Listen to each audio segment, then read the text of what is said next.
Salut la compagnie, on se retrouve aujourd'hui pour parler du fantastique chapitre 92 de Dragon Ball Super. Non, ça va pas, franchement. C'est compliqué de se motiver actuellement, j'essaye de mettre de l'entrain dedans, mais honnêtement, ce chapitre 92, bon déjà, on est en train de reprendre ce qui a été fait dans le film, qui était quand même pas le moment le plus transcendant de Slice of Life que j'ai pu voir de ma vie dans un manga, donc le revoir une nouvelle fois sur papier comme ça, c'est compliqué honnêtement, vraiment être fan de Dragon Ball Super, enfin de Dragon Ball en général, et de lire Dragon Ball Super en ce moment, c'est difficile, vraiment.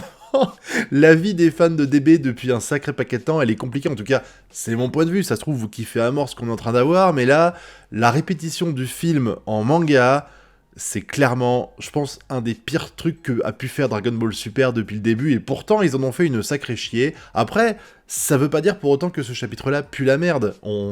Pour ceux qui n'ont pas vu le film, parce que c'est sûr que nous, on est au courant de tout, mais on a l'enquête de Piccolo, puisque Piccolo va s'apercevoir très vite que Gamma 2 est un robot qui est fait par l'armée du ruban rouge. Alors c'est un peu évident, hein, genre c'est top secret, le mec t'as le logo sur toi, comment ça c'est top secret que tu viens du ruban rouge, franchement, c'est quoi cette blague? Et puis après, il va poser des questions parce que Piccolo va dire « Oh mais quand j'étais dieu, je me rappelle du ruban rouge et tout ça ». Et le combat qu'il y a eu entre les deux, il est rapide, hein, c'est clair, mais il m'a plu, j'ai bien aimé, avec Gamma qui lui coupe le bras, lui qui le refait pousser et qui le chope comme ça. Bon, on sent quand même que Piccolo est à la ramasse face à lui. En tout cas, au début, ça va, il fait jeu égal, voire même il le surpasse, et puis très vite, Gamma arrive à comprendre sa manière de se déplacer, sa manière de combattre, donc c'est terminé, parce qu'il arrive à esquiver tous les coups, et au final, Piccolo se fait passer pour mort. Alors, j'ai toujours un peu du mal avec ça, parce que on nous avait expliqué il y a longtemps, si vous vous rappelez bien, dans Dragon Ball Z, que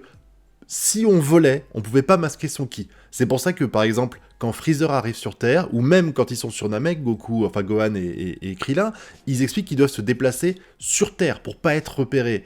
Et tu te dis que Gamma, il est à quelques mètres d'eux, il a un radar, Piccolo qui est dans le ciel comme ça à voler, même s'il masque son ki, il y a toujours une petite infime partie qui doit être là, mais bon, ça c'est mon côté un peu casse-couille, vous allez me rétorquer que c'est possible que le radar soit pas aussi développé, ou alors que Piccolo descend tellement son ki que le radar de Gamma 2 ne le repère pas, donc passons, puis ensuite il va s'infiltrer dans la base en suivant Gamma, toujours pour moi un problème de ki là-dessus, mais bon, je vais pas revenir sur le sujet encore une fois, mais il y arrive. Du coup, il va s'apercevoir que l'armée du ruban rouge est bel et bien reconstruite, cachée derrière un faux lac, et qu'elle veut impérativement détruire Goku, Vegeta et compagnie, dans un moment qui était assez drôle. Alors j'ai bien aimé les répliques qu'il y a eu, parce que, bon déjà, il assomme le mec, il récupère sa combi, après il va se faire engueuler parce qu'il est pas censé être là, parce qu'évidemment il va pas respecter les ordres qui avaient dû être donnés à ce mec-là. Derrière, il va y avoir tout le débat, parce que Gamma 2 va se rendre compte qu'il a laissé Piccolo s'échapper. Il suppose que la personne qu'on voit partir là dans la caméra,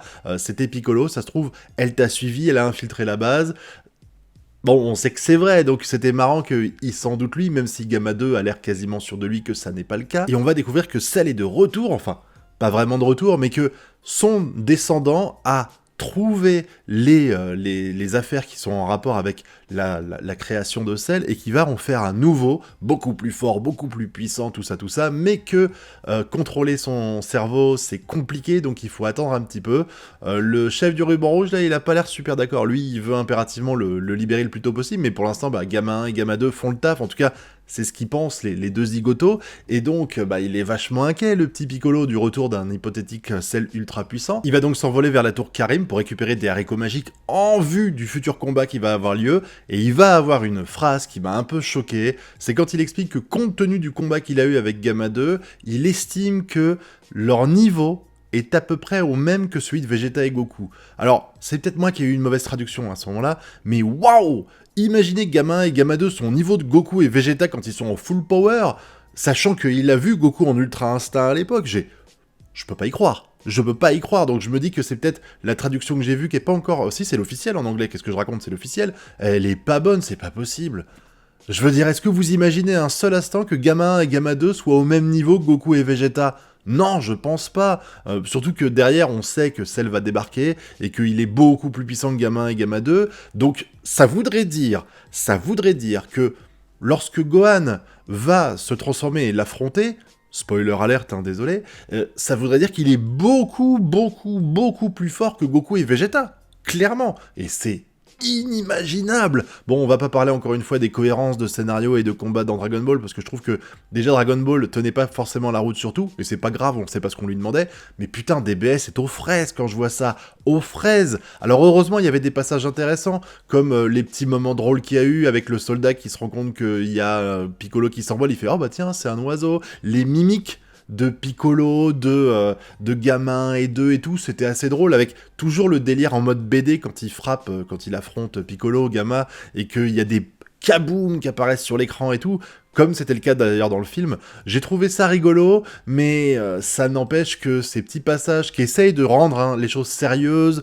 et de donner un peu de cohérence à l'œuvre, en fait, elles vont pas du tout. Cette phrase-là, il faut absolument la bannir. Elle ne correspond pas à la réalité. Et puis le passage où Yajirobe, il enfile le casque des soldats du ruban rouge et qu'il arrive plus à l'enlever, c'était en fond comme ça, mais c'est à mourir de rire. C'est le genre de petit détail que j'aime beaucoup dans Dragon Ball Super, et dans Dragon Ball originel déjà à l'époque, mais en tout cas, ça n'enlève pas les soucis qu'il y a à propos de la cohérence qu'ils veulent placer ici, mais qui font très maladroitement. Après, ils nous expliquent que Goku et Vegeta sont pas là, que Boo est encore une fois en train de faire un somme. Moi, ça me tue parce qu'en fait, le personnage de Boo, ça servait à rien de le laisser en vie, de le garder dans la Z-Team. Le mec, il sert à rien, il est jamais présent, il fait jamais rien. Je m'attends pas à ce qu'il fasse des dingueries, mais de temps en temps, le faire participer, ce serait cool. La dernière fois qu'on l'a vu faire un truc vraiment cool, c'était dans l'animé pour le tournoi du pouvoir, quand il a fait le fameux affrontement. Si, on l'a vu aussi avec Moro, voilà, on l'a vu un peu avec Moro, je suis d'accord, même si c'était malheureusement, enfin c'était pas aussi intéressant que ce que j'espérais, mais il y avait eu ce fameux combat dans le tournoi du pouvoir quand il y avait eu le pré-combat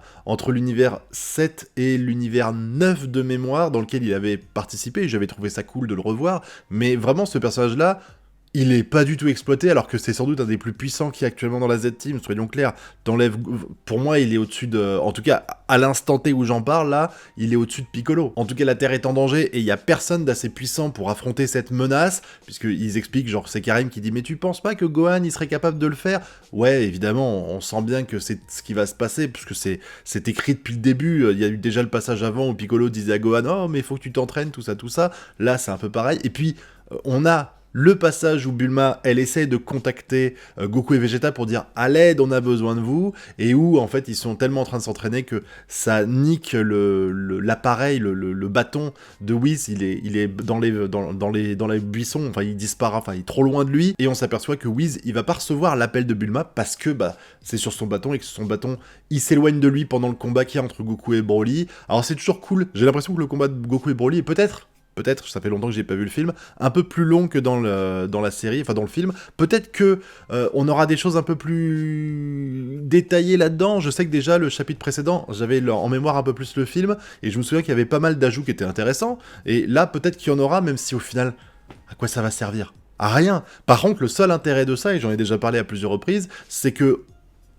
jusqu'à présent, je m'étais toujours dit, il y aura une sorte de... Même si on considérait le film comme canon, il y aura une sorte de double canon. D'un côté, le canon des films, et de l'autre, le canon du manga, de l'animé. Et dans un des deux, en fait, on a Broly qui avait été développé, évidemment, dans le premier film Dragon Ball Super Broly, et là, le revoir dans le film, ça paraissait pas incohérent, même s'il sert à rien dans le film, soyons clairs, dans le second film, mais ça montrait, en gros, voilà, on n'a pas oublié qu'il y avait Broly qui apparaissait. Et on aurait pu avoir le manga qui ne fasse jamais allusion à Broly, ou alors juste vite fait comme ça, genre « Ah, au fait, Broly, il est où ?» Et c'est tout, j'aurais pensé de jamais le revoir, et c'est le seul intérêt pour moi d'adapter, enfin pas le seul, mais c'est un des intérêts d'adapter le film en manga, c'est qu'il va servir à la suite. Et pour servir à la suite, ça veut dire que on va probablement, croisons les doigts, revoir Piccolo, bon peut-être pas avec sa forme dégueulasse en orange, même si on va le revoir, ça me paraît évident si ça arrive, la forme de Gohan Blanco, hein, ça s'appelle Beast, mais moi j'appelle Gohan Blanco, et évidemment peut-être Broly,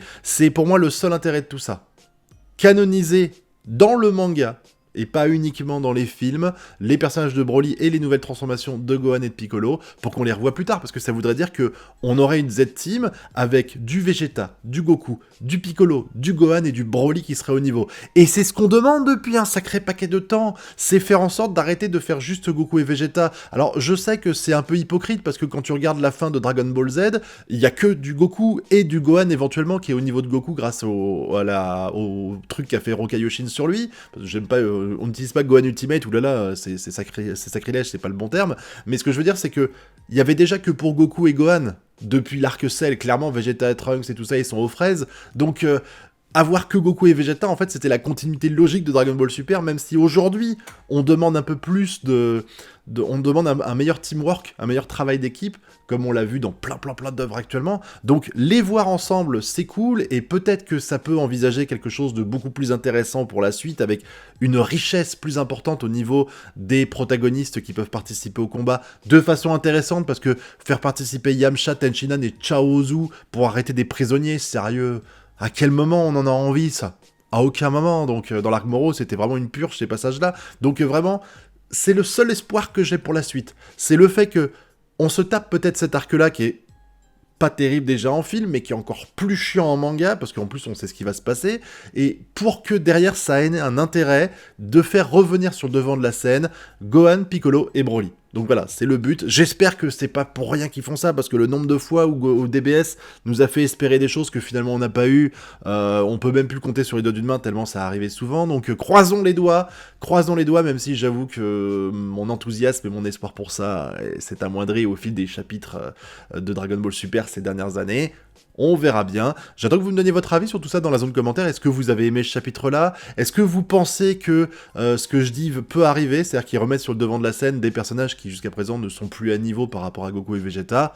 Je compte sur vous pour me dire ça ici. Et puis vous connaissez la chanson, le pouce bleu, l'abonnement et le partage. Nous on se retrouve bientôt pour de prochaines vidéos. Tchuss!